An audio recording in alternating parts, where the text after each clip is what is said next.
Hello, welcome back. This is Archaeology from the Ground Down, Part 2, and I guess we'll call this B, the second part of that. Edward Robinson sometimes is called the father of American biblical archaeology. He was a biblical scholar. He traveled quite often into the Middle East. Especially, he traveled there with a man named Eli Smith. And it was Robinson who discovered Hezekiah's tunnel. We looked at the inscription that was found there. And we also, he looked around Jerusalem and noticed an arch that's now called Robinson's Arch. He will travel all around the area and will in fact use the evidence from the place names, especially from Arabic, to identify over 200 sites with their biblical names. One of those is a place called Gibeon, which the Arabic name for it is Al-Gib or Al-Gib. So much like Gibeon. He goes there in 1838 and identifies it. It's excavated by James Pritchard in the 50s and the 60s, and they find, in fact, this is the well. You can see the staircase going down here, and down on the bottom of this, they found all kinds of jar handles that had names stamped into them, including the name of Gibeon. Another name like this is Betin, which is Bethel, and as we said, over 200 others that he looks at. So we see then that the stamped jar handles look something like this. Pithoi, these are large storage vessels. This is probably 3 to 4 feet high. They have these large lug handles on them so they can be moved around. And on those handles, you sometimes find this stamp. The stamp itself sometimes is inscribed with, in Hebrew, LMLK or La Melech, which means to or of the king, belonging to the king in Hebrew. Some of these in Gibeon were inscribed with the GBON or Gibeon in Hebrew. Now in 19th century, not only do we have these important finds, but we see that the chronology becomes an important issue. This man, Bishop Ussher, will believe the Bible is true, and he will try to work up a chronology that takes the lineage, this person beget this person, and tries to line that up with the years that they lived, and sees that as an unbroken succession of people, and tries to go back and determine when Adam was actually born or created. So we see he comes up with a date of 4004 BC for the creation of the world, and then everything is lined up from that. This gets published in Bibles. It's in the margins and so forth of many Bibles, and this is where this becomes sort of standard chronology that many people are using in the 19th and early 20th century. But also the 19th century has its share of challenges to the biblical record and to the stories that are found there in Genesis and so forth. Charles Lyell studies geology and looks at the stratigraphy, just like we're talking about just stratigraphy in archaeology. He's looking at it in geology, and also the fossil record that's there. And he sets forth a very ancient date for the beginning of the world. It certainly does not match up at all with Bishop Ussher. Charles Darwin writes his Origin of the Species, and you can see him drawn here. And these ideas begin to challenge the biblical ideas or concepts of creation. This idea then makes its way over to textual studies with Julius Wellhausen, who is a German biblical scholar. Wellhausen suggests that there are different traditions for the biblical account, and that there were different editors or redactors, as they were called, who actually took different accounts of the stories and sort of wove them together. This would all have been done in the 6th century in Babylon or shortly thereafter. And so these have been called the JED&P editors or redactors. This is the documentary hypothesis, or sometimes people just call it JEDP. Here is Wellhausen over here. So you have Yahweh, Elohim, Deuteronomy, and Deuteronomist, and the priestly editor.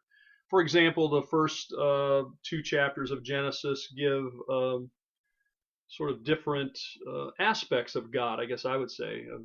One, he's very powerful, overarching. The other one, he comes down and walks in the garden. So Wellhausen and others thought this meant there were two different accounts that were opposing. Well, a biblical archaeology then, and of course that JEDP, hopefully you have already learned about those things. I don't have time to go into them, but biblical archaeology then was seen as a way to counter the balance to this biblical criticism. If we can go and find things that show that the biblical account actually took place, or we can find the places where it happened and so forth, this would be a balance to it. And there were many discoveries in the 19th century that certainly did seem to be confirming this, and I think they did actually. And a lot of those inscriptions that we just mentioned and tablets mention people, places, things that are mentioned in the Bible itself. So archaeology of the 19th century in the early 20th century became a kind of bulwark to defend the Bible. Many called it biblical archaeology. There are other inscriptions, many of them from Mesopotamia, in cuneiform, the wedge-shaped writing of the Mesopotamians, that mention various kings who are also mentioned in the Bible. For example, Sargon II, king of Assyria. Isaiah's ministry is dated to Sargon's reign in Isaiah 21. So Sargon was only known from the biblical text until this inscription was found. And so many people say, well, there was no Sargon. But of course we know that certainly there is. He had a palace, he ruled. For example, over here you can see the winged bull of Sargon, 14 feet high, now in the Louvre. Sargon's inscription says that he captured Samaria and took over 27,000 people captive, and because they didn't pay tribute money to him, that protection money like I was talking about before. Here you can look at the text in Isaiah 20. I won't read that to you. And then there are other Mesopotamian kings mentioned in the Bible. Tiglath-Pileser III, I call him TP3. He's known in the King James, I think, as Pul, P-U-L. But he's mentioned 3 times in Kings and 3 times in Chronicles. Esarhaddon, the Assyrian king, the son of Sennacherib, is mentioned 1 time, each in Kings, Ezra, and Isaiah. Shalmaneser V, mentioned 3 times. Nebuchadnezzar, of course, mentioned many times, 28 times in Daniel, 4 times in Ezekiel, and so forth. So we see then that there's a lot of extra biblical mention of people who are mentioned in the Bible, and it has verisimilitude. There's a big word for you, verisimilitude. That is, the Bible fits its time and place. Verisimilitude, we've mentioned it earlier, but basically it's easier to say what verisimilitude is not. So if you're watching an old Western and the guy's riding his horse and they take a shot up and you see the sky behind him, and in it you see the jet trail of a jet stream, you know that's not verisimilitude. Or if you're watching a movie set in the 19th century and you hear a cell phone ring, that's not verisimilitude. Verisimilitude means what's happening fits its time and its place. Well, here's another example, this one time from Egypt, Temple of Ammon, the description of Shishak or Shishak at the Temple of Karnak. He was an Egyptian pharaoh of the Libyan dynasty. Towards the end, Egypt changes hands quite often between the Syrians, the Persians, the Libyans, and so forth. But he does invade Palestine in 926 BC, in the 5th year of Rehoboam. This is mentioned in both Kings and Chronicles, so you can look that up. Now, another major interpreting area here, as this video kind of jumps around, so we're jumping around with it, is the Gilgamesh epic. The Gilgamesh epic tells the story of a hero, the king of Uruk, Gilgamesh, and he was kind of a mean king, nasty king. The gods send down someone to destroy him. They end up making friends. There's a long story there, and they have to fight another sort of monster that was sent to destroy them. His friend dies, and Gilgamesh goes on a search for immortality. He hears a story about a man who has immortality, and turns out this guy survived a flood, and he searches him out, and he had built a big ship, a boat, and put animals on it and released birds and so forth. So there's a lot of parallels between Utnapishtim, who some people call the Mesopotamian Noah in the Gilgamesh epic, and of course Noah of the Bible. Now there's similarities, but there are many, many differences. The word for bitumen in Hebrew is the same as that in Akkadian. The Gilgamesh epic is dated to about 2000 BC. The flood, of course, would have been much, much earlier. The biblical flood account, of course, in the Pentateuch is ascribed to Moses being the author. That would put its date, depending on when you date Moses, to around 1450 or so, which would take the early date of the Exodus, or 1200 if you take the late date of the Exodus, about an event that happened, of course, much, much earlier. But many had denied Mosaic authorship, and in fact, many people had said there's no way Moses ever could write anything because, they didn't even know how to write. Obviously, this sort of criticism is now dismissed, but this is the kind of criticism that was made. And we see then the question then comes, why do we have this event mentioned in Mesopotamian literature and the Bible? It seems to me it's a recording of a common event recorded by two different groups, and there are slight variations in the story. So I think these texts then show the verisimilitude, the veracity of the Bible and the Old Testament flood accounts. Some try to say, well, the Bible copied the Mesopotamians' account. I haven't heard anyone say that the Mesopotamians copied the biblical account.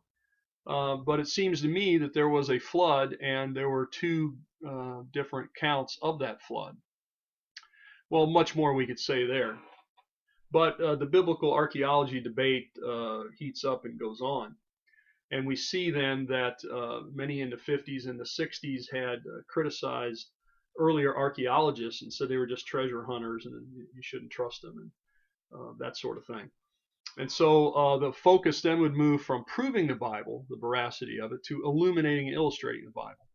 Now, I think we can do all three, although I may be in the minority there. But someone who certainly plays a big part in the illumination illustration of the Bible is William Foxwell Albright, an American archaeologist. You see his picture there. We see then attempts to readjust the findings, especially when it comes to the Exodus. The Exodus becomes a pivotal question in this. If we can date when the Exodus takes place, we can tie it into Egyptian chronology, and it sort of becomes the benchmark of Old Testament chronology. So these sites that have to do with the conquest then, following the Exodus, places like Jericho and Hatzor and Ai, these become critical ones to try to figure out, do we find evidence of a conquest there at the time that we would expect the Exodus to take place? John Garstang from Oxford University excavated at Jericho. He found a collapsed wall. He believed it dated to the time of Joshua. Here's Garstang. Kathleen Kenyon comes back, didn't really like his results, re-excavated it, redated those walls. Said that by 1350 the site was abandoned for a time. Now, of course, people then say, well, this doesn't fit the Exodus because they're taking a late date of the Exodus, which places it around 1230, and this is 1350. So you see there's nobody there less than 100 years before it gets there. However, if the Exodus took place in 1440, 1447, and the site was abandoned in 1350, well, then this seems to match well this evidence. So it's really a question of dating, a question of interpretation, as many of this is.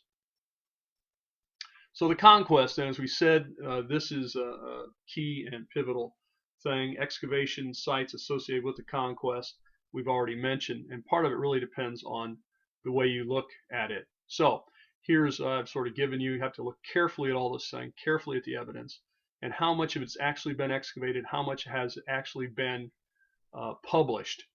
But we better stop there for now, and we'll pick this up later. Bye.